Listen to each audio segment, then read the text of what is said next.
YCP హయాంలో విద్యా వ్యవస్థ గాడి తప్పింది. దీని పర్యవసానం వల్ల ఇంటర్మీడియట్ విద్య కూడా ఇబ్బందుల్లో పడింది. దీంతో కూటమి సర్కారు అధికారంలోకి వచ్చాక తిరిగి గాడిలో పెట్టేందుకు తీవ్ర కసరత్తు చేస్తోంది.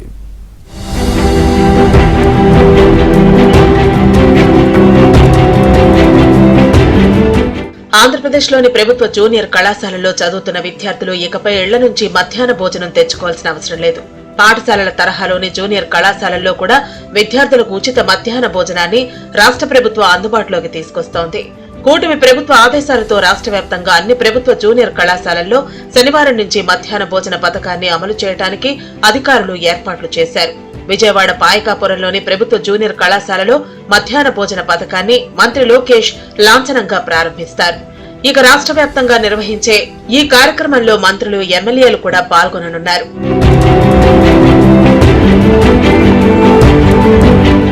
ఏపీలోని 475 ప్రభుత్వ జూనియర్ కళాశాలల్లో 398 కాలేజీలు సమీపంలోని పాఠశాలలకు అనుసంధానమై ఉన్నాయి. ఆయా పాఠశాలల్లో భోజనాన్ని తయారు చేసి కళాశాలలకు తీసుకురానున్నారు. మిగిలిన 77 కళాశాలలకు కేంద్రీకృత వంటశాలలకు అనుసంధానించారు. ఇంటర్మీడియట్ విద్యార్థుల మధ్యాహ్న భోజనం అమలుకు ఈ ఏడాది 27.39 కోట్ల రూపాయలు కేటాయించింది. ఇక వచ్చే విద్యా సంవత్సరంలో 85.84 కోట్ల రూపాయలు ఖర్చు చేయనున్నారు. ఇందుకు సంబంధించిన ఉత్తర్వులను కూడా ప్రభుత్వం ఇప్పటికే జారీ చేసింది. ప్రైవేట్ కాలేజీలకు ధీటుగా ప్రభుత్వ జూనియర్ కళాశాలలను తీర్చిదిద్దేందుకు ఇంటర్ విద్యార్థులకు పాఠ్యపుస్తకాలు అందించే కార్యక్రమాన్ని కూడా ప్రభుత్వం చేపట్టింది. తాజాగా డొక్కా సీతమ్మ మధ్యాహ్న భోజన పథకం ప్రారంభం కావడంతో ఏపీ వ్యాప్తంగా 1,48,419 మంది ఇంటర్ విద్యార్థులకు ప్రయోజనం చేకూరనుంది. అలాగే ఈ పథకం అమలు ద్వారా విద్యార్థులు హాజరు శాతం పెరగడంతో పాటు డ్రాపౌట్స్ తగ్గుతాయని కూటమి ప్రభుత్వం భావిస్తోంది.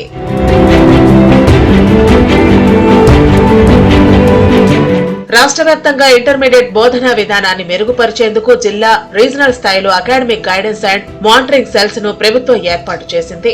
మరోవైపు చిత్తూరు జిల్లాలోని 25, గుంటూరు జిల్లాలోని 4 ప్రభుత్వ జూనియర్ కళాశాలల్లో ఐఐటి మద్రాసు సహకారంతో విద్యాశక్తి పైలట్ ప్రాజెక్టును అమలు చేస్తున్నారు. దీని ద్వారా మ్యాథ్స్, ఫిజిక్స్, కెమిస్ట్రీ, ఇంగ్లీష్ సబ్జెక్టులలో విద్యార్థుల సామర్థ్యం పెంపుదలకు కృషి చేస్తున్నారు.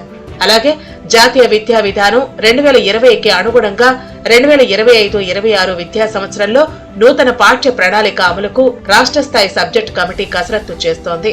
ఇక మౌలిక వసతులపై కాలేజీల వారీగా స్టార్ రేటింగ్ ఇచ్చి మరింత మెరుగుదలకు ప్రభుత్వం చర్యలు చేపట్టింది.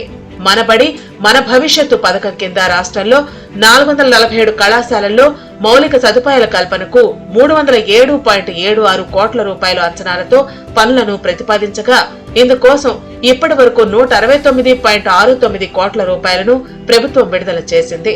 ఈ నిధులతో ప్రభుత్వ కాలేజీల్లో తాగునీటి వసతి, టాయిలెట్ల నిర్మాణం, ఫ్యాన్లు, ట్యూబ్లైట్ల ఏర్పాటు సహా పలు మౌలిక సౌకర్యాలు కల్పిస్తున్నారు.